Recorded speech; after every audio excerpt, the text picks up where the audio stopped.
Ang tunay na ligaya ay masasalamin sa mga bata na malayang tumatakbo nang walang inaalalang anumang problema. Ito ang dahilan kung bakit itinuturing ng marami na ang pagkabata ang pinakamagandang yugto ng buhay.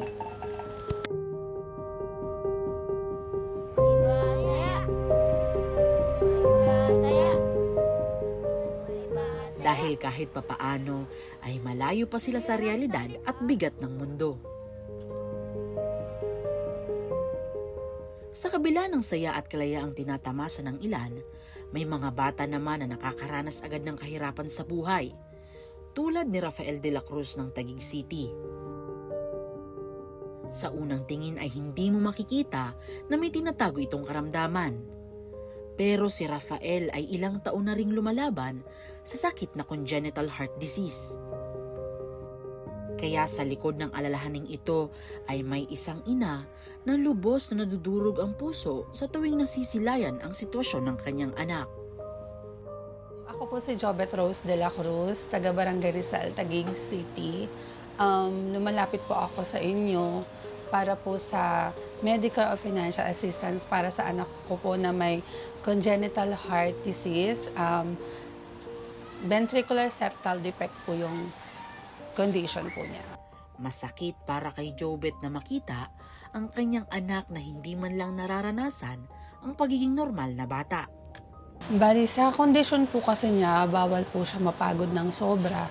So, hindi po siya katulad ng mga natural na bata or normal na bata na pwedeng tumakbo, pwedeng mag-basketball, or anything po na mabibigat na mapapagod po ng sobra. Bali, limited po talaga may limitasyon yung bawat kilos niya. Kasi dahil po sa kondisyon niya, hindi siya pwedeng mapagod ng sobra kasi pwedeng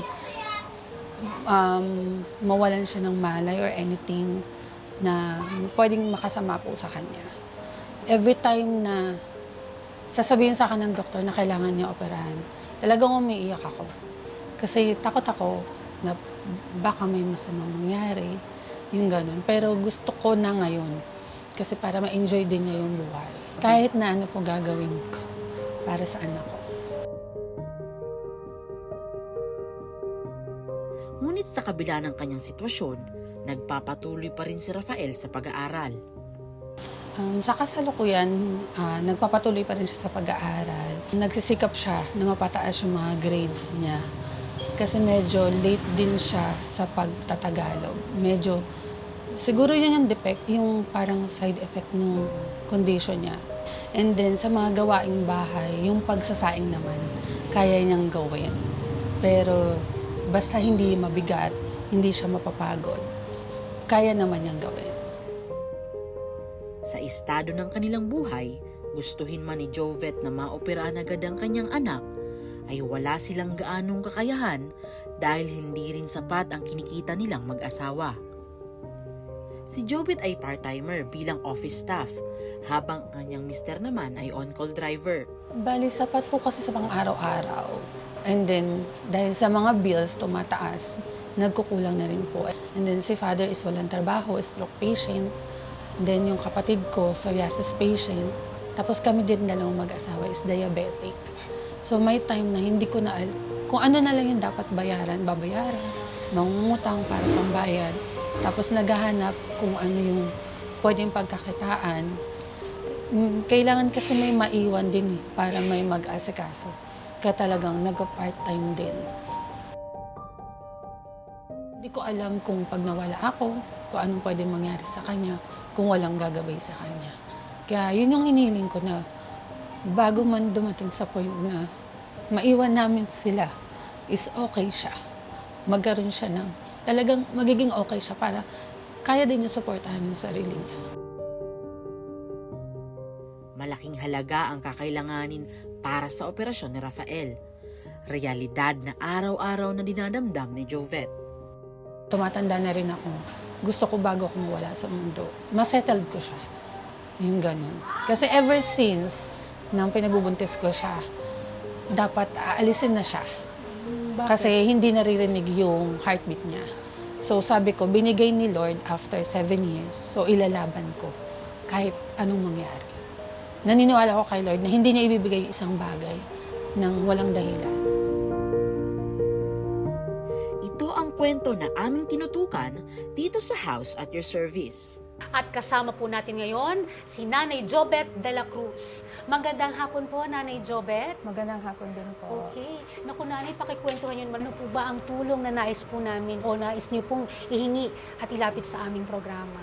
Actually, ang inilapit ko po talaga is yung financial sana. Pero pwede rin naman po medical. Kung ano po yung tulong na pwedeng maibigay, buong puso ko pong tatanggapin para po sa anak ko. At para tugunan ang pangangailangan po ni Rafael, idinulog natin ito sa tanggapan ni FPJ Panday Bayanihan Party List at mismong si Representative Brian Po ay tumugon sa kahilingan at nagpadala sa atin ng kanyang personal na mensahe para po sa inyo, Nanay Jobet. Hi Jobeth and Rafael. Una sa lahat, gusto kong sabihin na hanga kami sa tapang at pagmamahal na ipinapakita ng inyong pamilya para mapagamot si Rafael. Tutulong po ang aming opisina para sa pagbili ng mga gamot at iba pang pangangailangan ni Rafael. Maglalaan din po kami ng medical assistance bilang tulong sa gastusin para sa kanyang operasyon. Sana kahit papaano mabawasan nito ang bigat ng inyong sitwasyon para makapag-focus po kayo sa pagpapagamot at pag-aalaga kay Rafael. Sana makita ka namin na masigla at malusog sa mga susunod na araw. Bisita ka lang sa opisina kapag pwede na.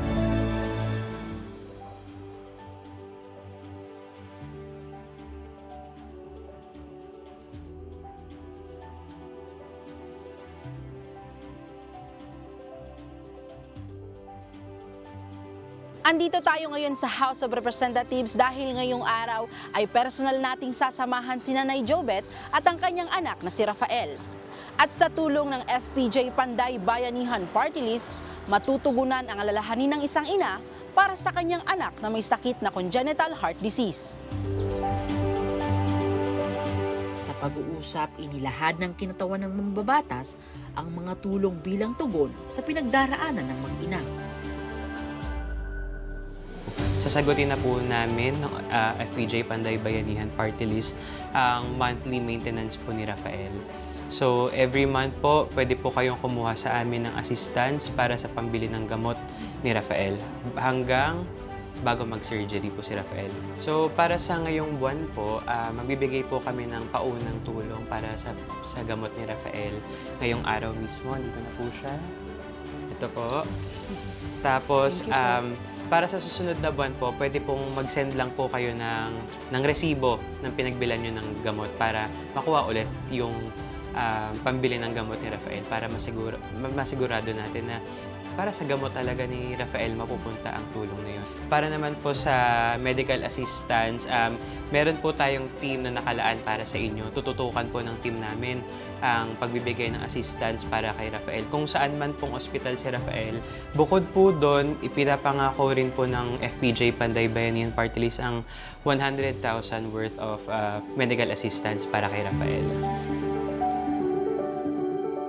Ano man ang takbo ng panahon, patuloy na nagsisilbing sandigan ang FPJ Panday Bayanihan Party List ng mga Pilipino. At isa sa misyon ni Congressman Brian Poe na ipagpatuloy ang adhikain ng kanilang partido. Ito ang pakikipagbayanihan sa taong nangangailangan. Mas eager na po akong kumilos pa para talagang mas ma-operan po yung anak ko, para maging okay na po siya. Kasi yun nga po, sabi ko nga po kanina, tumatanda na rin po kami. So ayaw ko naman po siya maiwan ng ganyang sitwasyon. So malaking bagay po talaga yun. Grateful po ako na kahit paano po, malaking tulong sa amin yun. Maraming salamat po sa FPJ Panday Bayanihan Party List at lalong-lalo na po kay Kong Brian po. Malaking tulong po yung ibinigay niyo sa amin at alam kong magiging happy heart po yung anak ko sa mga susunod pong buwan. Maraming salamat po and God bless. Kaya hanggat may programang House at Your Service, magsisilbing katuwang ninyo kami sa pagpapaabot ng tulong sa mang panig ng Pilipinas. Bit-bit ang pag-asa at malasakit para sa publiko. Ako po si Jasmine Bausing para sa House at Your Service.